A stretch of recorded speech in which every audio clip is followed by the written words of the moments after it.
Hey guys, I'm Greg. Welcome to Gregsbeerreviews today.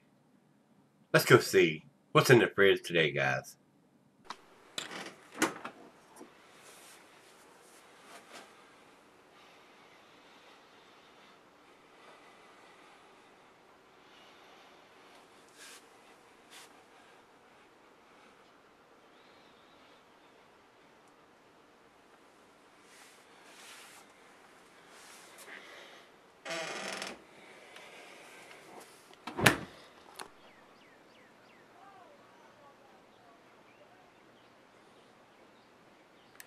Hey guys, thanks for stopping by Gregsbeerreviews today. We got another one that Nate sent me. This is another Colorado beer.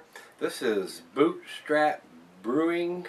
This is their Insane Rush IPA. This is a 7%er, guys. The IBUs on this is 80. And the note he sent says, purchased at the brewery, should be fresh.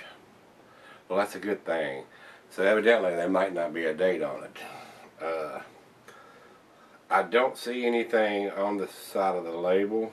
It does says, this IPA is perfect balance of malt and hops loaded with flavor. It's perfect for craft enthusiasts looking for a little more cowbell.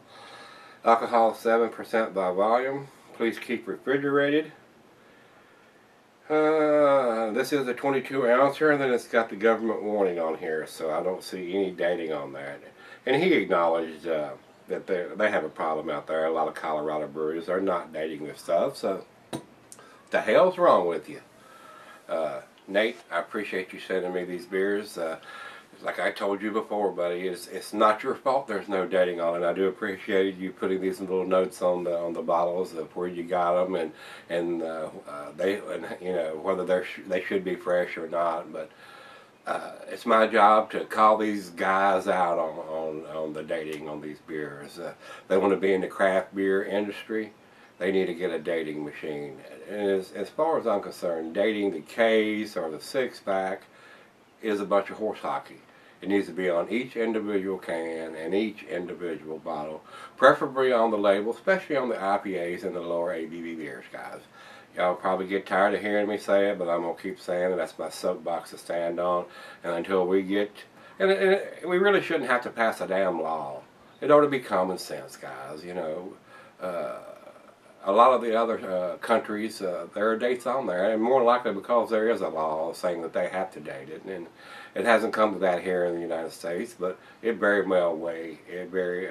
may come to that, just to get these guys to get up off their sorry asses and date each individual bottle and can on these style of beers. So,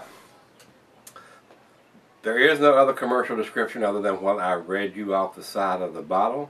Food pairings for this is your typical IPAs, curried and Thai food, cheeses, peppery, Monterey, pepper jack, sharp blue, cheddar, your more potent cheeses, gorgonzola, limburger, and the meat is poultry, fish, shellfish, and salmon, and I will add grilled meat to that. Glassware is a pint, becker, nonic, tumbler, the mug, the stein, the side ale. I've got the pint glass for this, and it is an IPA, so you wouldn't want to cellar it. 7%er, and even though it's going to keep for a while, you wouldn't want to cellar it. You're going to lose that hop flavor. I mean, if you want to cellar an IPA, you might as well bottle pale ale. So.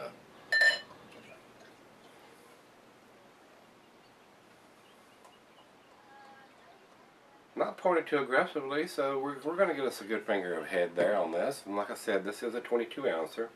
Not quite two, about a finger and a half of head. And it is on a little richer copper color, so I would say there's quite a bit of nicely tasting malt in there to go with this IPA.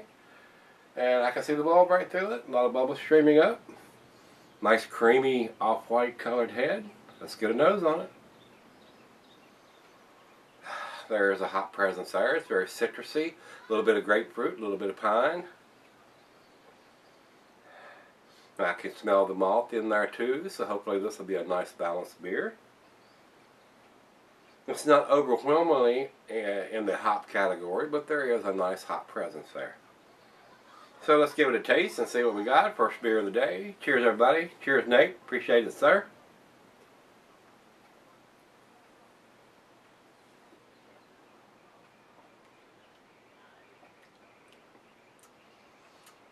Decent, not bad. Not overwhelmingly hoppy, even though he states he bought it at the brewery and it should be fresh.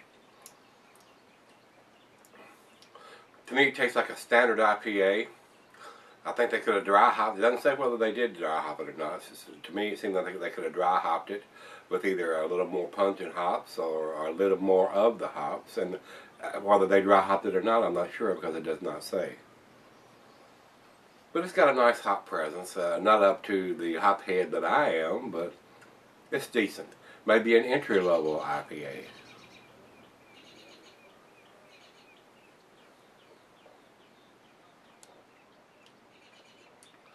For 80 IBUs, it's not too awful bitter on the back end. Seems rather balanced.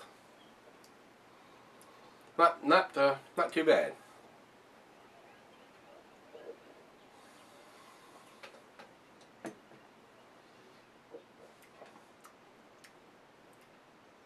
Yeah,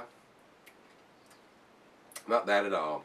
I'm getting a little tangerine in there too, and some caramel and some toffee with the malt that they've used. And it doesn't say here on either one of these slides. And I didn't go to their site whether they have one or not. I'm not sure, but it doesn't say what type of hops that they've used on this and whether they dry hopped it or not, or the type of malt that they've used. And there are just so many malts and so many different hops that the combinations are almost endless. So seems like a tasty beer. Let's let it warm up a hair and let the other half have some of this, and I'll come back and do the final chug. Not blowing my hair back or my socks off or anything, but it seems like a very nice IPA. I'll be right back.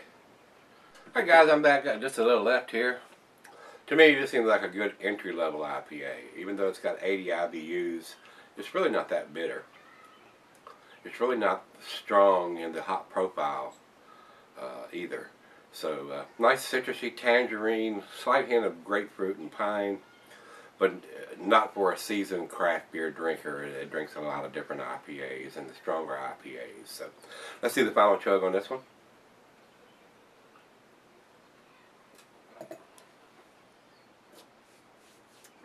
Very tasty beer. A well-made beer because I'm not getting any of that 7% alcohol. So very nice. I mean, very easy drinking. I want to put it that way. Very sessionable, if you will, because the alcohol is very well hidden. And it seems to be pretty balanced, but it's not super hop forward, and it's not over malty. Decent. I'll put it that way. Not outstanding or anything like that, but it's a decent beer. As far as the grade on this one, guys, I would consider this probably a 6. It's a solid B beer. But if Nate hadn't sent this saying it's purchased at the brewery, it should be fresh. If I was looking on the beer store shelf and I seen this and it didn't have anything, and I'll take a quick glance at it to make sure there's nothing digitized on the bottle anywhere. I'm not seeing any kind of dating on the bottle whatsoever.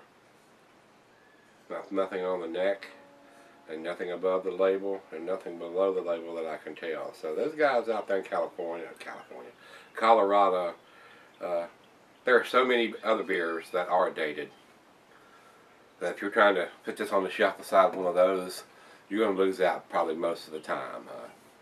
Unless you absolutely know it's fresh, or you do like Nate did, he purchased this at the brewery, so it's pretty reasonable to assume it is fresh. I wouldn't think they would have old beer at the brewery, but you never know. Without that date on there, it's hard to tell. So, Nate, thanks again, brother, for sending me these beers. This is a 6 beer, as far as I'm concerned. It would probably get to 7 if it had a date on it. I would go to the B+ scale if it had a date on it, but it does not. So, better than average. A good entry-level IPA, if you will. That's the way I see this beer here. I don't think I've had anything from these guys before, from Bootstrap Brewing. So, if you've had this beer, give me some comments back on this one. Beer Advocate says this is 84 in their good range. I agree with that. It is a good beer, and as far as a number, that's about where I'd put it. Maybe 84, 85. And over to Rate Beer. Rate Beer is not as kind. Rate Beer says 49 overall and 23 in the style. So my numbers might be a little generous, but knowing that this one was fresh and purchased at the brewery, I thought it was decent. I mean, it's not outstanding. I don't think it's an A beer, but a good transitional beer, if you will. So if you've had it, give me some comments back on this one, guys, and let's go see what's in the fridge tomorrow. See you then.